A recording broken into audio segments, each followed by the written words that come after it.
Je pense qu'il est l'heure. Nous allons pouvoir commencer la séance du conseil municipal. Donc, mesdames, messieurs, chers amis, chers collègues, bonsoir. Nous allons donc commencer la séance par la désignation du secrétaire de séance. Je ne sais pas si par hasard Henri, pour une fois que c'est un autre Henri, si tu veux en être. Oui, c'est possible. D'accord. Donc, tu es donc désigné comme secrétaire de séance. Je vais lire les pouvoirs, les procurations. Donc, monsieur Lionel Boussidour donne pouvoir à Tony Pratola. Marie-Françoise Chélan donne pouvoir à Chantal Baranès. Chantal Baudet donne pouvoir à Madame Moreau. Olivier Jacob donne pouvoir à Anselme Malmassari. Et Martine Bachelet donne pouvoir à Françoise Vétins. Est excusé, monsieur Gérard Bordeaux. Donc, nous allons passer à l'approbation du procès verbal du 28 mars 2019.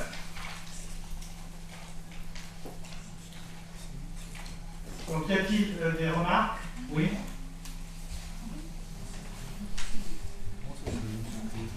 Appuie sur table. Et tu attends un peu. Oui, j'aurais une déclaration à faire. À ce propos-là? Non, dans le général, en direction de M. Pratola. Peut-être on attendra la fin de la séance, ce sera mieux. Donc, en ce qui concerne l'approbation du procès verbal du 28 mars, pas de remarques, pas de modifications à faire. Donc, c'est approuvé.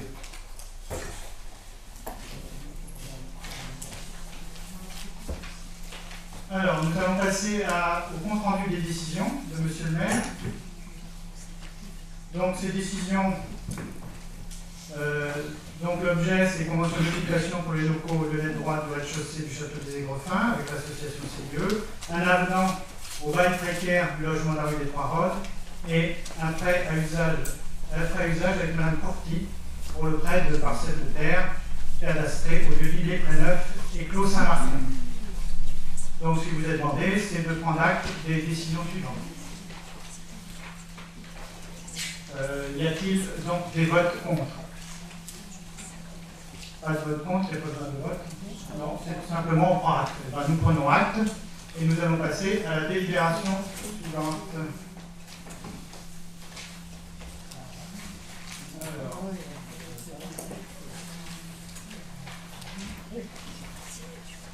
Elle concerne la modification des statuts de la communauté d'agglomération Melun-Val-de-Seine. Donc cette modification des statuts concerne la notion de compétence qui peut être obligatoire ou facultative. Là, nous avons la loi qui concernait les nouvelles compétences qui sont applicables au 1er janvier 2007 à la suite d'une délibération du Conseil communautaire portant adoption du schéma départemental de coopération intercommunale, ce qui décide donc de la notion de compétence obligatoire et de la notion de compétence facultative. Donc cette loi prévoyait le transfert obligatoire de la compétence en matière de gestion des milieux aquatiques et de prévention des inondations, qui est appelée GEMAPI. Donc ce sont des compétences qui concernent aussi les compétences en matière d'assainissement et de gestion des eaux pluviales urbaines. Là, ce qui vous est demandé, donc, c'est de modifier la communauté d'agglomération, a besoin de modifier ses statuts pour enregistrer ses compétences, qu'elles soient facultatives ou obligatoires. Donc, il est annoncé donc à compter du 1er janvier 2020, en plus de la compétence obligatoire en matière d'eau, c'est-à-dire que la compétence en matière d'eau devient obligatoire au 1er janvier 2020, les communes donnant cette compétence à l'agglomération, à la communauté d'agglomération. Donc elles seront dotées d'une nouvelle compétence obligatoire spécifique par dédoublement de l'ancienne compétence assainissement en deux compétences distinctes, à savoir la compétence assainissement des eaux usées et la compétence gestion des eaux pluviales urbaines.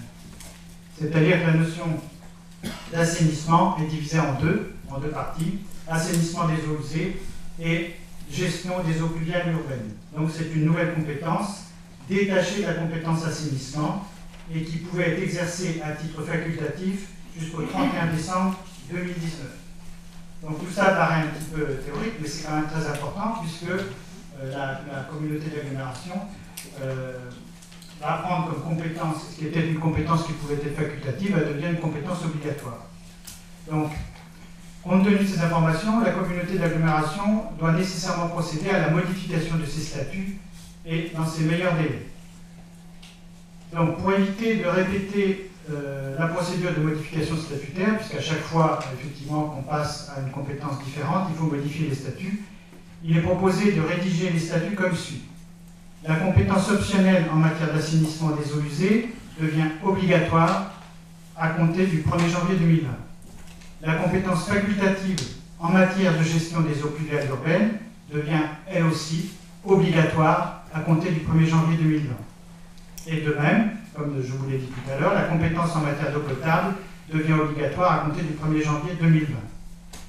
Donc, comme vous voyez, la communauté d'agglomération gagne en compétences obligatoires, ce qui est tout à fait légal, hein, puisque ça fait partie du schéma départemental de coopération intercommunale.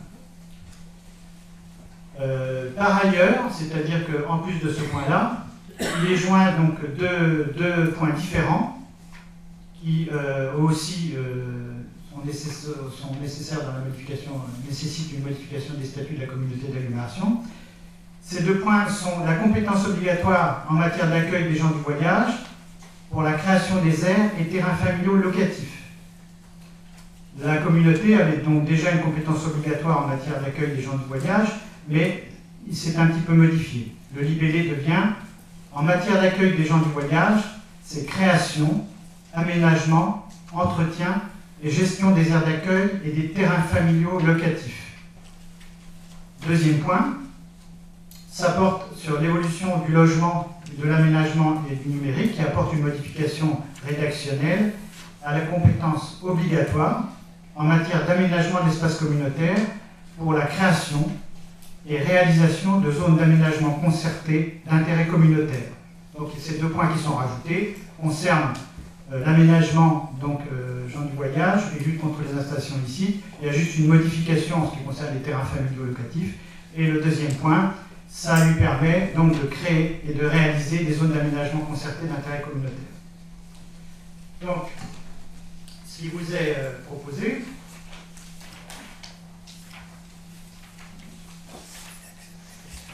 c'est d'émettre un avis favorable au projet modifié des statuts de la CAMS, qui sont annexés à la présente délibération, de façon à ce que la communauté d'agglomération puisse fonctionner suivant ces nouveaux statuts. Comme vous voyez, ce sont des questions qui sont un petit peu compliquées et techniques, mais donc si vous avez des questions ou des remarques sur ce point-là. Pas de remarques. Donc, il vous est demandé d'émettre un avis favorable sur ces modifications de statut de la communauté d'agglomération. Y a-t-il des voix contre? Pas de voix contre. À l'unanimité. Je n'ai pas vu. Il y a une abstention? Une abstention. Ah, ça pousse. Alors, une, deux, trois, quatre. Quatre abstentions. Excusez-moi. Pas de voix contre. Quatre abstentions. Non, il n'y a pas de temps.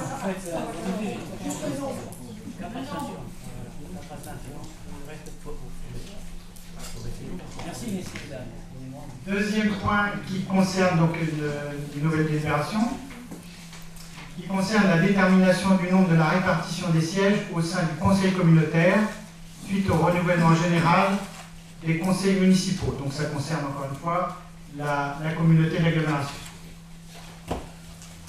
Donc s'agissant de la détermination du nombre et de la répartition des sièges au sein du conseil communautaire. Le Code général des collectivités territoriales dispose qu'au plus tard, le 31 août de l'année précédant celle du renouvellement général des conseils municipaux, il est procédé aux opérations prévues, qui donc vont définir le nombre total de sièges que comptera l'organe délibérant de l'établissement public de coopération intercommunale, ainsi que celui attribué à chaque commune membre lors du prochain renouvellement général des conseils municipaux. Donc ça se fait avant le renouvellement des conseils municipaux. Comment donc sont répartis le nombre et la répartition des sièges fixés? Selon deux modalités. Une modalité qui sont prévues au titre de l'article L 5211-6.1 du CGT-CT, soit par accord des 2/3 au moins des conseils municipaux des communes membres, représentant plus de la moitié de la population de celle-ci, ou de la moitié au moins des conseils municipaux des communes membres. En ce qui concerne ce qui était auparavant, donc, la communauté fonctionnait suivant un accord local. Cet accord local permettait d'avoir 73 conseillers, et pour Volpénil, qui nous intéresse particulièrement, 5 conseillers, 5 représentants donc de la commune auprès du conseil communautaire. Ça, c'est ce qu'on appelle l'accord local. Il existe aussi donc une possibilité, mais ce n'est pas celle qui a été choisie par la communauté d'agglomération, qui est un accord qui est défini selon les modalités dont je vous ai parlé au début. Donc ce qui est proposé par la communauté, c'est la répartition, comme précédemment, de l'accord local, qui, comme je vous ai dit, nous permet d'avoir donc 5 représentants au niveau de Volpénil. Les communes qui ont un seul représentant ont naturellement à ce moment-là un suppléant, de façon à ce qu'elles aient toujours un représentant au sein de la communauté.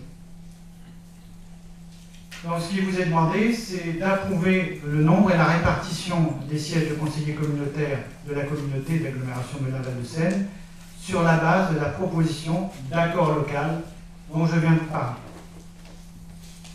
Y a-t-il des questions? Des remarques? Y a-t-il des voix contre? Y a-t-il des abstentions? À l'unanimité.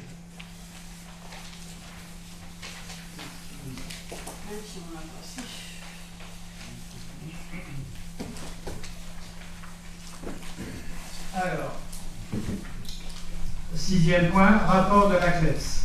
Donc je vais laisser la parole à Anselme Malmassari, qui va nous éclairer là-dessus.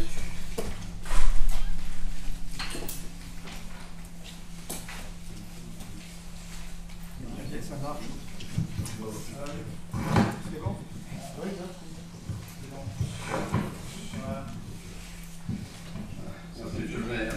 Donc, il s'agit du rapport de la CLET, qui est la commission locale d'évaluation des transferts de charges, sur la taxe de séjour. Donc, on avait déjà délibéré l'année dernière, en 2018, mais la validité, on avait mis une validité plus d'une seule année, puisqu'il avait été émis des doutes sur la légalité de ce transfert. Alors, pourquoi il avait été mis un doute? Parce que la communauté perçoit la taxe de séjour, donc qui est prise pour chaque commune, et elle la reverse. Donc, elle la reverse aux communes membres de l'agglomération à travers l'attribution de compensation. Ça, c'est le transfert de charges classique. Mais elle la reverse aussi à un EPCI, qui est l'établissement public de coopération intercommunautaire qui gère l'office de tourisme, et avec aussi un budget annexe. Donc en fait, la communauté rembourse 2 fois la taxe de séjour. Et donc ça posait un problème. Donc l'année dernière, on avait, dans la délibération dans l'Assemblée, il avait été émis des doutes sur cette légalité. Parce qu'en fait, le problème, c'est que en versant une fois vers le PCI, on reverse une taxe pour service rendu qui est payée par l'usager. C'est pas l'impôt. Alors que quand on transfère sur la commune, c'est plus un impôt qui est pris sur les fonds propres de la communauté pour rembourser une taxe. Donc le problème de la légalité, il est un petit peu sur ce point. Donc on a demandé au service administratif de la communauté de regarder ce problème, et il a été validé, et donc il n'y a pas eu de... On n'est pas dans l'illégalité, c'est pour ça que cette année, nous sommes obligés de redélibérer une deuxième fois. Ce qui ne veut pas dire qu'on ne fera pas ça encore en 2020. Parce qu'en fin de compte, on l'a repris pour une année parce que c'était un éternel débat. Donc, on vous demande donc de revoir, donc de revoter ce transfert de charge qui concerne donc la taxe de séjour. Donc vous avez les montants. Hein. Donc Levée-sur-Seine, c'est 57 756 € de taxe de séjour. Livry-sur-Seine, 11 103 €. La Rochelle, 15 888 et Seine-Port, 386 €. Pour Seine-Port, on est toujours en attente d'une décision de justice parce que ça concerne le contentieux entre Seine-Port et Châteaufort. Châteaufort, c'est une société qui organise des séminaires. Donc elle loue des salles à Seine-Port et elle organise des séminaires. Donc elle est normalement astreinte à une taxe de séjour aussi, mais elle refuse de payer. Donc ça c'est au niveau national, il refuse de payer. Donc il y a un contentieux qui est avec Châteaufort, et le jour où ce contentieux sera résolu, elle sera réintégrée dans la production de compensation pour Seine-Port. Mais aujourd'hui, étant donné que sur leur compte administratif, il n'y a pas de montant, il n'y a pas de gros montant pour cette taxe de séjour, on ne peut pas le prendre en considération. Voilà, donc il vous a demandé de valider ce rapport de la CLEPS. Alors en réunion, il faut savoir qu'il y a eu 25 voix pour et une abstention. Et c'est toujours cette abstention qui nous fait douter, et donc on revotera l'année prochaine. Pour le tout, en fait, il y a un peu de politique là-dedans. En fait, les communes, c'était des promesses du président de dire on vous recompensera votre taxe de séjour pour les communes qui l'avaient. Donc voilà, il y a un peu de politique là-dedans. Il faut savoir qu'à Montpellier, la taxe de séjour est d'à peu près de 6 000 €. Mais nous, on ne l'avait pas voté avant, donc c'est pris directement par la communauté. Et là, il n'y a pas de transfert. Voilà, donc il vous a demandé d'approuver ce rapport de la CLEPS. Y a-t-il des questions ou des remarques? Y a-t-il des votes contre? Y a-t-il des abstentions? À l'unanimité. Le point suivant, ce sont les fonds de concours de la CAMS en faveur de la ludothèque pour l'exercice 2019. Oui, oui. Donc comme tous les ans, on revote le fonds de concours. Donc le fonds de concours, c'est la communauté qui nous verse un fonds de concours. Elle verse sur des équipements qui sont uniques dans la communauté. Comme il y a une seule ludothèque dans la communauté, on a le droit à un fonds de concours qui est valable uniquement pour le fonctionnement. Donc ce fonds de concours est de 57 755 €. Il est à noter que nous avons obtenu une augmentation de 10% par rapport à l'année dernière. Donc 10%, les 5 700 € en plus. Voilà, donc il vous a demandé d'accepter ce fonds de concours de la communauté. Tout le monde acceptera. Surtout s'il est un petit peu augmenté en plus de 10%, ce qui n'est pas mal. Y a-t-il des remarques ou des remarques particulières? Y a-t-il des votes contre? Y a-t-il des abstentions? À l'unanimité. Alors, nous allons aborder l'urbanisme avec le point 8, acquisition d'un terrain appartenant à l'OPH 77, rue des Trois. Donc Henri va nous expliquer un petit peu tout ça. Oui, ça, tu es multitâche, il n'y a pas de problème. Oui, je sais. Vous avez le plan, hein, tout de suite, voilà. Donc, il s'agit d'une cession. Lors de la réalisation par le PHM 77 du bâtiment là, qui est colorié en violet ou bleu, il avait été convenu avec la commune de céder la partie jaune, toutes les parties jaunes. Vous voyez, donc, hormis la partie de droite, au départ elle n'y était pas, ça permet de faire des parkings. Si vous êtes en face de Gaston Dumont, vous avez quelques parkings en long, comme ça, plus ce qu'a fait la commune sur la route, et le parking qui est sur le côté là où il y a les petits commerces. En plus, il y avait une partie verte. Je vais mettre le stylo. Voilà. Ça, c'est ce qui menait à... Vous avez derrière une coulée verte. Dans la négociation, on avait demandé à ce que soit restitué, ou tout au moins cédé dans la même occasion, ce bout de terrain ici qui représente 393 mètres carrés, qui est enclavé, bon, mais qui pour nous est intéressant, puisque nous, ça ne se voit peut-être pas sur le plan, on possède toute la partie triangle, là, donc j'arrive. Voilà. Ce terrain, là, ici, là, il est dans la commune, donc ce qu'il faut d'avoir une espèce d'homogénéité, et en plus, c'est pas négligeable, parce que c'est du terrain à bâtir, qui doit à peu près être dans les 200 à 250 € le mètre carré. Donc si vous faites le calcul, c'est de l'ordre entre 80 et 100 000, quand même, c'est pas une petite... La rétrocession de la partie jaune donc, a été évaluée par les domaines à 18 000 €. Bon, en fait, ce sera surtout de l'entretien, mais c'est déjà fait depuis la mise en service du bâtiment, hein, depuis le début. Ça a traîné un peu parce qu'on a discuté justement sur cette partie de 393 mètres carrés. Qu'est-ce que je peux vous rajouter? Oui, on va le céder à l'euro symbolique, puisque il n'y a eu aucune négociation, dès le départ, c'était comme ça. Hein. On n'a pas changé disons, de valeur. Et les frais de notaire et de géomètre, si géomètre il y a, seront à la charge de la commune. Voilà. Je pense que j'ai fait le tour, je regarde. Oui, alors on vous fournit toutes les délibérations du bureau de conseil d'administration de l'OPHLM, etc., qui ont approuvé, qui ont traîné un peu, mais on a fini par se mettre d'accord.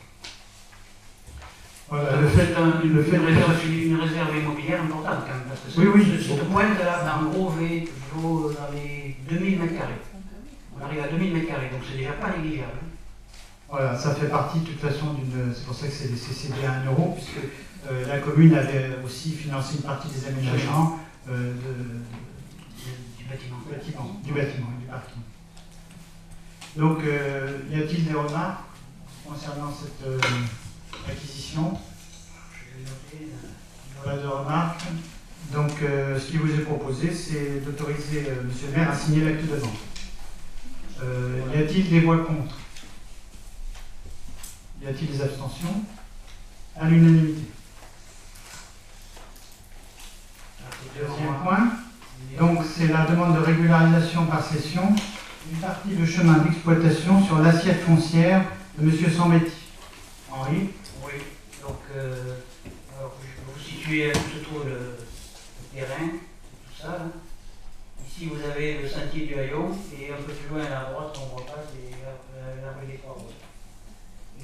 Ici, il y a une allée qui sert pour desservir tous les bâtiments. Le plan n'est pas complet. C'est la parcelle de M. Zambetti qui a ça au moins depuis 1990. C'est pas d'hier, vous voyez, c'est un truc très... M. Zambetti, qui est propriétaire donc, de tout ce terrain, est également propriétaire de cette maison. En 1990, il était tombé d'accord avec la commune pour qu'il y ait une cession d'un petit rectangle qu'on ne voit pas très bien là, ici, qui coupe carrément la maison en deux, qui était une desserte forestière, enfin un bout de chemin qui ne servait pas à personne ni à rien, et il avait été convenu de le céder aux francs symboliques à l'époque. Sauf que M. Zambetti a mis un peu la charge devant les bœufs, il n'a pas attendu que l'acte notarié soit passé, il a posé un permis de construire qui a été accepté, et il a même eu un certificat de conformité 2 ans après. Donc la faute, s'il y a faute, il y a, c'est un peu la commune qui aurait quand même dû ne pas accorder le permis de construire. Bon. Donc passé ce temps, il y a pratiquement 30 ans, M. Zambetti qui voudrait régulariser cette situation par un bornage cadastral réel, quoi, donc revient à la charge, et je crois ce que je vous propose, moi, c'est de prendre la suite, mais de faire ce qui était prévu, sauf qu'on va changer le franc symbolique, on va le faire en l'euro symbolique. Bon, ça fait 6 fois plus cher quand même. Voilà, c'est la seule. Et les frais seront de géomètre, parce qu'il y aura des géomètres là, c'est sûr, et les frais de notaire seront tout entièrement à la charge de M. Zambetti. Voilà, moi, sinon je peux vous... Si vous avez d'autres explications. Donc, comme vous pouvez voir, de toute façon, ça a été construit la construction est exactement sur le tracé du chemin. Complètement, on le voit pas bien, c'est pile, ça traverse. Donc, l'usufruit, il est difficile. Hein. La mairie, je ne sais pas comment on ferait, à part creuser en dessous. Et puis, en plus, c'est vrai que c'est un truc un peu tordu, parce que si on n'était pas d'accord, je ne vous force pas la main, mais si on n'était pas d'accord, ben, il y a quasiment la règle des trentenaires. Hein. Dans un emprunt, bon, s'il va au tribunal, il gagne. Hein. Ça tient pas la route, l'affaire. Voilà. Donc moi je vous propose de faire ça à l'euro symbolique, 7 fois plus cher quand même. Donc est-ce qu'il y a des remarques concernant cette régularisation? Y a-t-il donc des... Alors ce qui vous est proposé, hein, c'est de régulariser, parce qu'il y a un petit détail concernant la délibération, de régulariser en cédant cette partie de chemin d'exploitation une surface de 67 mètres carrés à l'euro symbolique, hein, comme vous a dit M. Reyes. Prendre acte que la commune procédera antérieurement à cette cession à une demande au domaine pour l'évaluation du bien, et dit que la cession de cette partie de chemin sera régularisée après production du document d'arpentage et d'une délibération de cession auprès de M. Zambetti. On est obligé un petit peu de revenir un petit peu en arrière. Ah oui, Donc, non. voilà. Donc, en ce qui concerne cette délibération, y a-t-il donc des voix contre? Alors, le principe de délibération, c'est d'être d'accord sur le principe. Voilà. Et à ce moment-là, si on est d'accord, dans un prochain conseil municipal, je vous proposerai déjà de désaffecter la partie des 77 mètres carrés, vous savez, difficile, il affecte à pas grand-chose, de la déclasser et puis de proposer la vente. Voilà. Il y aura 3 nouvelles délibes suite à notre accord ce soir. On reprend la situation à son point de départ. Voilà. Ça nécessitera 3 délibérations. 30 ans plus tard, 22 ans plus tard. Voilà. Donc, ce qui vous est proposé, c'est d'accepter cette régularisation. Et on verra à ce moment-là, dans un autre conseil municipal, les délibérations qui les concernent. Donc, y a-t-il des voix contre? Y a-t-il des abstentions? À l'unanimité.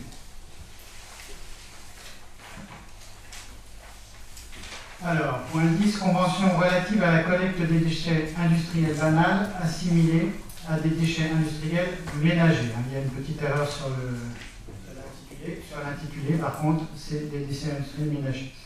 Donc là, nous allons demander à M. Vansenbroek de nous dire un petit peu ce qu'il en est. Oui, donc cette convention a pour objet de déterminer les droits et les obligations respectives du SMICOM Lombric et de la commune dans le cadre du service de collecte et d'élimination des déchets non ménagers assimilables aux ordures ménagères. Un travail a été effectué avec les services afin de définir les diverses dotations de conteneurs OMR et emballages pour nos bâtiments communaux, ainsi que les fréquences de ramassage, ce qui détermine le coût de la redevance DIB.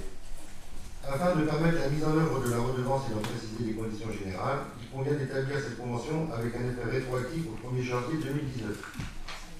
Donc pour avoir un petit peu plus d'explications, en 2016, la redevance pour repénil était de 20 900 €. En 2017, le SMICOM a repris la compétence de la CAMS. En 2017-18, le SMICOM n'a pas refait ses calculs, donc nous avons toujours payé la même redevance. Par contre, en 2018, une fois qu'ils ont refait les calculs de ce qu'on avait comme container, ils nous ont fait une facture de 42 600 €. Donc, on s'est remis au travail, on a revérifié le nombre de containers et tout, et en 2019, nous ne devrions donc payer que 23 470 €. Donc il nous doit des sous. Non, parce que c'était, ils nous avaient demandé de payer, et nous on a refait le calcul, c'est pour ça que c'est rétroactif, donc on leur doit pas de sous, c'est-à-dire qu'on devait payer C'est cette toi année. qui nous en dois. Non. Laissez-le finir. S'il vous plaît, laissez finir. Vas-y, vas-y. Donc là, il est demandé à M. le maire de re-signer la convention. Donc voilà. Ce qu'il faut préciser, c'est que justement ces déchets concernent la mairie. Oui, c'est que les déchets générés par la mairie. De toute façon, parce que la séance comprend bien ce dont il s'agit. Et donc c'est un recalcul des déchets générés par la mairie en fonction du volume des bacs et du passage. Je pense que c'est ça, du nombre de passages et du volume des bacs. Non, ils n'ont pas choisi. C'est-à-dire qu'avant, en fait, c'était la CAMS qui avait fait les calculs. Donc nous, ils avaient calculé pour 20 000 €. Ensuite, le SMICOM, quand elle a refait ses calculs, parce qu'on était reparti, nous, sur un nombre de passages à 1 par semaine, question d'écologie, on voulait qu'il n'y ait qu'un passage par semaine, donc on a augmenté les bacs de réception des ordures ménagères. Mais la CAMS avait obligé 2 passages par semaine, c'est-à-dire qu'on mettait nos poubelles une fois, on les rentrait, par contre la deuxième fois, le camion passait, mais ramassait rien. Mais c'était facturé, puisque c'était dans la convention. Donc nous, quand on a vu la somme, on a dit non, nous c'est pas possible. On va revenir à ce qu'on a fait avant, c'est-à-dire on va réduire les bacs, on va les présenter 2 fois. Et donc la facture a été divisée par 2. D'accord. Donc voilà. Mauvaise gestion, Non, c'est une Non. mauvaise information. Une information qui n'était pas passée. Donc, y a-t-il des questions sur cette délibération? Madame Rochon, si vous avez des questions. J'ai compris, monsieur le maire. Mais que la différence me semblait conséquente quand même. Oui, Et je veille, presque du simple double, hein, c'est ça. et je veille Voilà. aux deniers municipaux de nos niveaux de swag et niveaux de swag. Pardon? Et je veille aussi à la... Ah oui, bien sûr. Bien sûr. Mais comme vous voyez, effectivement, Non, mais j'ai compris. Voilà, il y a une vigilance qui fait que même sur des points assez précis, mais parfois difficiles à cerner, on arrive à rétablir et à même gagner sur les coûts au niveau du SNUTOM. Voilà ce qui est intéressant, ce qui effectivement suppose une vigilance permanente. Donc, c'est pas possible de payer 42 000 euros. Voilà. Donc je félicite M. Vincent-Bourg pour sa vigilance. Et les services surtout, parce que les services. Voilà, donc ce que vous avez demandé, c'est d'autoriser Monsieur le maire à signer cette convention relative à la collecte des déchets industriels banals qui sont assimilés à des déchets ménagers. Y a-t-il des voix contre? Y a-t-il des abstentions? À l'unanimité. Alors le point 11, c'est l'avenant numéro 3 au bail initial avec la société Bouygues Télécom, transféré à Cellnex pour l'installation d'antennes réseau de communication électronique sur le château d'eau. Donc là, je vais donner la parole à Alain Tafouro. Non, pardon, je me suis trompé. J'ai demandé en réunion si vous avez un point. Voilà. Et bien à ce moment-là, peut-être en scène, non, je prends. C'est pas un problème. Alors, sinon, je prends la question. Donc, ça concerne l'installation d'antennes au niveau du château d'eau. Donc, c'est, comme vous le savez, le château d'eau a un certain nombre d'antennes qui sont à la périphérie donc, de son sommet. Ces antennes sont exploitées, et là, il s'agit d'un transfert d'exploitation, c'est-à-dire que ce ne sont pas des nouvelles antennes, mais simplement un transfert d'exploitation d'une antenne. Donc, cette antenne, ça concerne le renouvellement du bail avec Bouygues Télécom. D'une part, qui modifie la durée à 9 ans, qui sera à terme prorogée par période successive de 3 ans, et qui modifie la redevance.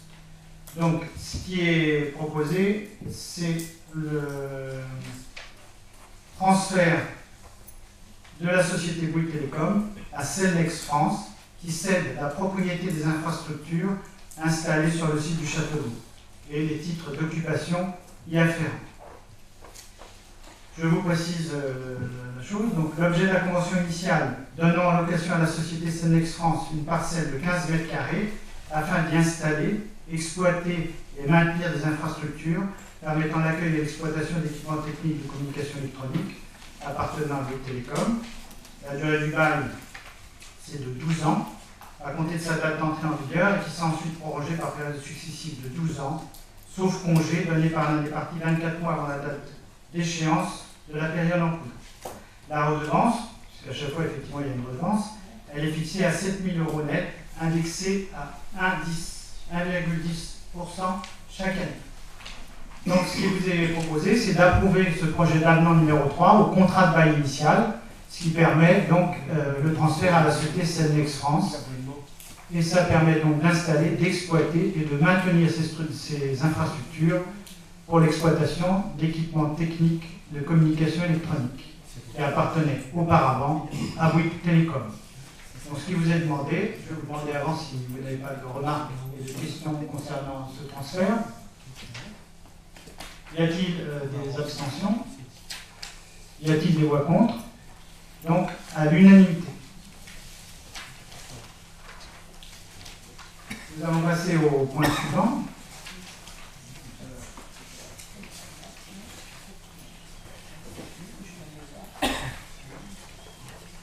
Donc, c'est toi. Bon, l'adhésion, point 12. Adhésion des communes de Bois-le-Roi et Bourron-Marlotte au syndicat départemental des énergies de Seine-et-Marne, le STES. Ouais, de toute façon, il n'y a rien de nouveau, hein, c'est pas la première fois donc, je vous propose ce type de délibération. On en a déjà parlé, c'est-à-dire que les communes qui veulent adhérer au SDESM doivent dans un premier temps donc, faire l'acceptation par le SDESM et que cette adhésion soit approuvée. Et ensuite, il faut impérativement que toutes les communes qui font partie du SDESM acceptent également donc, cette adhésion. Donc le conseil du SDESM a été fait le 14 mars 2019. Il y a eu un accord, bien sûr, de l'adhésion de ces communes. Et aujourd'hui, donc, on vous demande d'approuver l'adhésion de ces deux communes au SDES. C'est une obligation de toutes les communes du SDES. Y a-t-il des remarques? Pas de remarques, donc y a-t-il des votes contre? Des abstentions? À l'unanimité. Ordre du jour suivant. Donc ça concerne les ressources humaines, les indemnités de départ volontaire. Il y a une petite modification qui est à noter au niveau de la délibération. Je crois que donc, voilà. Elle est sur la table. Donc je vais, Monsieur Anselman Massari, donc vous parler des indemnités concernant les départs volontaires. Voilà, donc il s'agit donc d'une indemnité de départ volontaire. Donc, bon, il y a plusieurs décrets, en sachant que le décret existe depuis le 18 décembre 2009. Donc on a décidé d'instaurer le versement d'une indemnité de départ volontaire au bénéfice des agents de la ville de Wolfenbüttel qui quitteraient définitivement la fonction publique territoriale à la suite d'une démission régulièrement acceptée selon les conditions suivantes. Donc l'ouverture du droit. Donc il faut être agent titulaire ou stagiaire de la fonction publique. Et il faut être aussi agent ou agent non titulaire en CDI. Donc ça concerne principalement les assistantes maternelles de la ville de Wolfenbüttel. Alors les motifs. Il peut y avoir la restructuration d'un service, la création ou reprise d'une entreprise, un projet de... Alors, une petite modification que je vais apporter au projet, c'est un projet de reconversion professionnelle. Donc que ça soit une reconversion professionnelle ou personnelle au cas par cas. Et la procédure d'attribution s'effectue donc sur les deux catégories, agent titulaire ou stagiaire ou agent non titulaire en CDI. Alors les conditions. Minimum CNT, hors période de disponibilité ou de congé parental. Ne pas être à moins de 5 ans de la date d'ouverture des droits de retraite, donc aujourd'hui c'est encore 62 ans, d'ailleurs 62 moins 5. Formaliser un dossier justificatif, donc création d'emploi, projet professionnel, et avoir démissionné et être rallié des effectifs de la ville et de la fonction publique. Petite particularité, c'est que la ville doit être l'employeur principal. Comme ça, on peut trouver ce problème sur, par exemple, les enseignements artistiques où on a des professeurs qui sont sur Moulin, Le Mai et Wolfenbüttel. Donc il faut que la ville de Wolfenbüttel doit être l'employeur principal. Et aussi, une petite particularité, c'est on tient en compte de l'ancienneté aussi des agents détachés. Par exemple, il peut y avoir des agents qui étaient dans la fonction hospitalière, qui sont rentrés à Wolfenbüttel, qui ont été titularisés. Donc on tient compte des années en tant que détaché. En tant que détaché. On emploie agent détaché. Il a été détaché pendant 2 ans avant d'être titularisé, on tient compte de ces 2 années. Donc ça, c'est les conditions. Donc le calcul de l'indemnité. Alors, le calcul de l'indemnité, la référence salaire, c'est le traitement indiciaire brut, plus l'indemnité de résidence qui est obligatoire pour tout le personnel, qui est de 3%. Donc ça, c'est la base. Alors, suivant l'ancienneté. Alors, l'ancienneté, ça a tenu compte des périodes continues en qualité de contractuel. Donc, c'est quelque chose qu'on ajoute par rapport à l'ancienneté, c'est-à-dire que quelqu'un qui est contractuel en mairie, contractuel continu, sur 2 ans par exemple, il est contractuel continu sur 2 ans et il a 5 ans d'ancienneté, pour le calcul de son indemnité, il comptera 7 ans. On tient compte donc du fait qu'il a été contractuel à Wolfenbüttel. Par contre, sera exclu les périodes de disponibilité, s'il a pris une disponibilité, de congé parental, des périodes d'exclusion, s'il a eu de l'exclusion, et du service non fait. C'est-à-dire, service non fait, ça peut être toutes les absences non justifiées, qui peuvent, au long, se cumuler. Alors, donc, ça veut dire une proratisation, évidemment, et on part sur le principe de 1 mois de traitement. Donc, quand je dis traitement, c'est traitement indiciaire plus l'indemnité de résidence par année d'ancienneté. Alors, donc, effectivement, quelqu'un qui a 5 ans d'ancienneté, il touchera 5 mois de salaire, d'indemnité. Et le tout est plafonné à 20 000 € par an. Non, par an, non, par agent. Un agent ne pourra pas, excusez-moi. Un agent ne pourra pas toucher plus de 20 000 euros. Par contre, les dépenses, on inscrira chaque année au budget un maximum de 60 000 euros. Ce qui fait, en fin de compte, si on fait un maximum, si chaque agent a 20 000 euros, mais tous les agents n'auront pas 20 000 euros, bien sûr. Hein. C'est un plafond, au maximum à 20 000 euros, il n'y aura pas d'agents qui pourront. On a décidé de même de plafonner le montant. Donc ça sera inscrit sur une ligne budgétaire de 60 000 euros, une ligne budgétaire sur le 012, ça sera même l'article 64. Voilà le principe du départ volontaire. Vous avez des questions? Une réflexion par rapport à cette indemnité volontaire.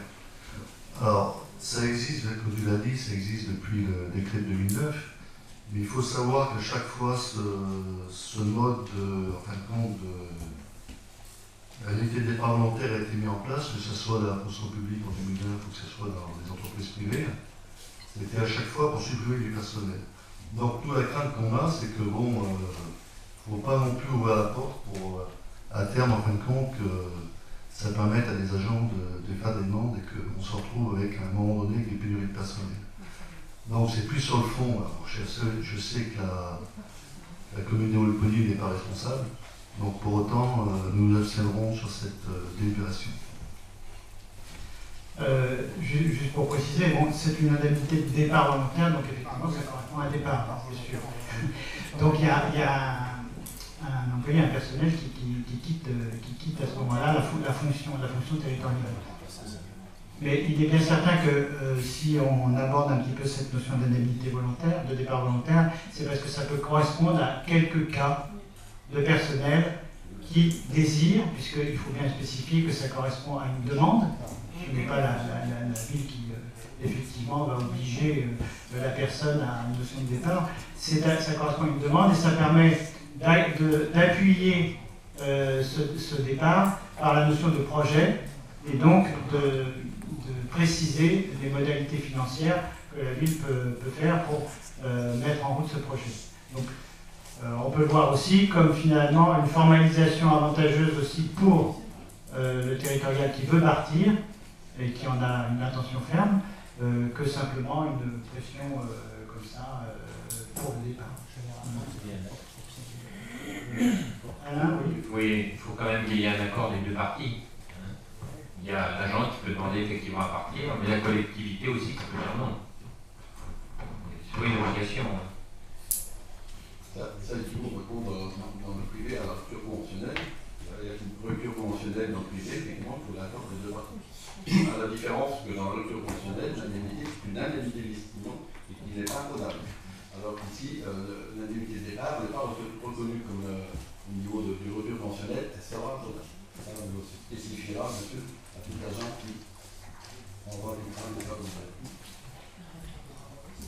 Oui, M. Pratolin. En ce qui nous concerne, nous, c'est avec satisfaction que nous voyons que pour une de nos propositions de date, donc nous allons voter pour. Y a-t-il d'autres questions? Non. Donc ce qui vous est proposé, c'est d'approuver ces modalités d'indemnité de départ volontaire. Donc y a-t-il des voix contre? Y a-t-il des abstentions? 1, 2, 3, 4, 5 abstentions. Le projet donc de délibération est approuvé dans ce cadre-là. Alors, point 14, création de postes, besoins saisonniers. Toujours monsieur Anselme Massa. Oui, donc ça c'est classique, hein, une création de postes et besoins sectionnés pour les services de l'enfance et de la jeunesse. Donc on a prévu 4 animateurs, service jeunesse et un directeur. Donc les animateurs sont rémunérés sur la base de l'indice majoré 326, à laquelle s'ajoute 10% au titre du congé payé. Et les directeurs sont rémunérés sur la base de l'indice majoré 343, auquel s'ajoute 10% qui est du congé payé. Donc vous demandez d'approuver une création de postes pour les besoins saisonniers. Y a-t-il des remarques? Pas de remarques. Y a-t-il des voix contre? Y a-t-il des abstentions? À l'unanimité. Troisième point, donc revalorisation de la rémunération de la psychologue de la maison de l'enfant. Oui, donc c'est la rémunération de la psychologue des crèches, donc à compter de 2012, en fait, elle est là ici depuis 2012, elle n'a jamais été rémunérée. Alors, c'est Véronique Ouressin de la... Alors, psychogène, non, c'est psychologue de la crèche. Non, c'est pas psychogène. Oui. Psychogène, je vais vérifier, c'est les douleurs psychogènes. C'est des douleurs qui sont causées par des facteurs psychologiques. Donc voilà, donc il convient de réajuster la rémunération en fonction de l'augmentation des charges sociales depuis la nomination de l'intéressé. C'est vrai qu'en regardant ce détail, effectivement, son salaire a baissé dû à l'augmentation des cotisations de charges. Donc décide que la rémunération de la psychologue de crèche est revalorisée autour de 27,09 € à compter du 1er mai 2019 et annualisée sur la base d'un quart de temps, soit 37,91 € par mois. Donc la revalorisation est de l'ordre de 40%. Voilà, ce qui vous est proposé, donc, c'est d'approuver cette revalorisation qui est justifiée. Y a-t-il des remarques? Y a-t-il des voix contre? Des abstentions? À l'unanimité. Nous allons passer donc au niveau de la culture, avec l'actualisation des tarifs des spectacles vivants pour la saison culturelle 2019-2020. Donc c'est Dominique Gastrin qui va nous parler donc de ce projet de délibération. Oui, merci Monsieur le maire. Alors, donc c'est une actualisation des tarifs des spectacles vivants pour la saison culturelle 19-20. On a une convention partenariat entre le théâtre de Sénart et la ville de Vautimille qui va être signée pour un spectacle de la prochaine saison, afin que les deux parties aient les mêmes tarifs, les montants de cette catégorie évoluent. Donc le plein tarif sera de 15 €, le tarif réduit de 13 €. Et voilà, on vous demande de approuver ce changement de tarif. D'ailleurs, cette collaboration a été très fructueuse pour le dernier spectacle aussi, donc voilà. C'est un travail qui est important au niveau de la culture, de pouvoir échanger avec le théâtre de Sénart. Y a-t-il des remarques concernant ces tarifs? Donc, vous voyez que ces tarifs vont donc bouger, ils peuvent varier suivant le spectacle principal, hein, s'il y a des spectacles qui sont plus importants. Mais bon, là, ça reste tout à fait raisonnable. On rappelle que pour la saison culturelle, effectivement, il y a aussi la notion d'abonnement qui intervient et qui permet d'avoir des tarifs préférentiels. Y a-t-il des remarques concernant ces tarifs? Y a-t-il des abstentions? Y a-t-il des voix contre? À l'unanimité. Donc nous avons terminé d'aborder les différents points de l'ordre du jour. Je crois que donc M. Aubin que voulait parler. Une remarque, je ne sais pas. Une déclaration. Une déclaration. Monsieur Patcola, après des années d'absence, je constate, suite à vos propos dans les conseils municipaux du 28 mars, que votre anticommunisme est toujours aussi obsessionnel. Aussi une façon fracassante de me recevoir à nouveau au sein du conseil municipal. Vous faites référence dans vos propos à la gestion catastrophique de la commune de Damary-Lévis. Certes, les gros investissements effectués par les équipes dirigeantes dans la construction de la piscine de la patinoire ont pesé sur les finances communales. La droite revancharde en 83 se retrouve à la direction municipale, profitant du décès d'un mois avant le premier tour du maire Robert Laporte. Les premières mesures prises par M. Mignon et son équipe ont consisté à effacer toute référence sociale aux anciennes majorités du nom de la gauche. Casse des services sociaux, avec la remise en cause des 400 enfants de la ZUP partant chaque été en colonie de vacances. Aujourd'hui, ce sont seulement 36 enfants de ces quartiers qui partent en colonie de vacances. Débaptiser la ZUP de tous les noms de progressistes, humanistes, comme Martin Luther King et bien sûr le communiste. Concernant le vote du budget de notre commune par la majorité municipale, un budget qualifié de macroniste à vos yeux, je ne comprends pas pour quelle raison vous n'avez pas voté, étant plus proche politiquement du gouvernement que les communistes. M. Monsieur Patrola, un peu de respect pour les élus d'un parti qui célébrera son centenaire l'année prochaine. Pensez à Roger Beuve et du Saint-Gantier, jeune résistant contre l'occupant nazi, décapité à la hache, assassiné comme 75 000 autres communistes. Leur crime, une distribution de tracts dénonçant la collaboration et l'appel à résister contre l'occupant. Un ancien déporté du camp Buchenwald, Marcel Ferdinand Bloch, avait du respect pour les communistes, qui lui avait permis par le réseau d'entraide dirigé par Marcel Paul, ministre de l'Énergie et de la Libération à l'origine de l'EDF, à l'intérieur du camp, de revenir des camps de la mort. Ce grand industriel aéronautique, plus connu sous le nom de Marcel Gassot, est resté respectueux vis-à-vis des communistes, alors que tout politiquement l'opposait. Pensez à l'école maternelle Jean-Robert Bouchon, nom d'un ancien conseiller municipal communiste de notre ville, père de Patricia Bouchon. Si un jour vous accédez à la direction de la commune, j'espère que vous ne vous abaisserez pas à débaptiser ces deux écoles et la place Nelson Mandela. Dorénavant, épargnez-nous vos propos anticommunistes primaires et débattez plutôt sur le fond des dossiers et la bataille des idées. Je pense que je vous laisse la parole, M. Pratola. Monsieur, je réponds à ça.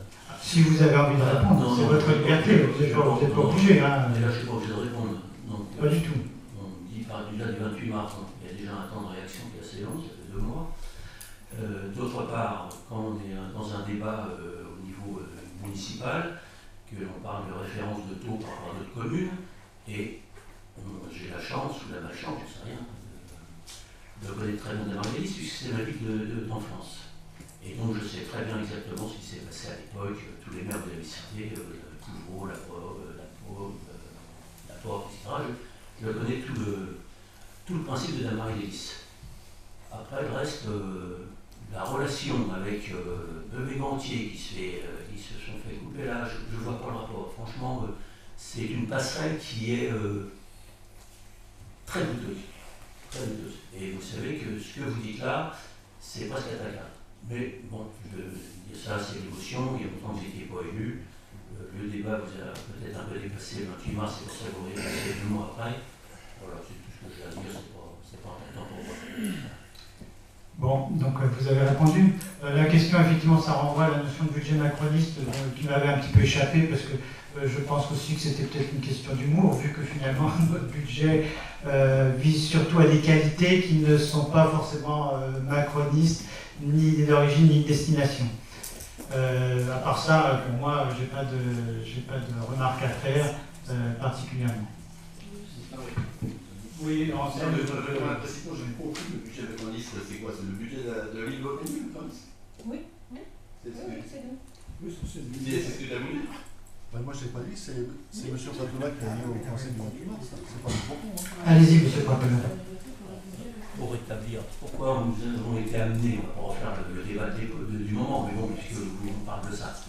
C'est Mme Rouchon qui a parlé que c'était son camp macroniste. Donc j'ai repris le terme. À ce moment-là, j'ai dit c'est surprenant, le mémoire, c'est surprenant qu'à Volpénil, le Parti communiste vote un budget macroniste. Et j'ai repris les propos de Mme Rouchon, tout simplement. Il suffit de. C'est enregistré, il suffit de revoir les débats. Chacun peut revoir les débats, c'est un avantage au moins de la vidéo. Enfin, pour ma part, effectivement, je n'avais pas noté la pesanteur d'un jugement très fort concernant la nature macroniste de notre budget.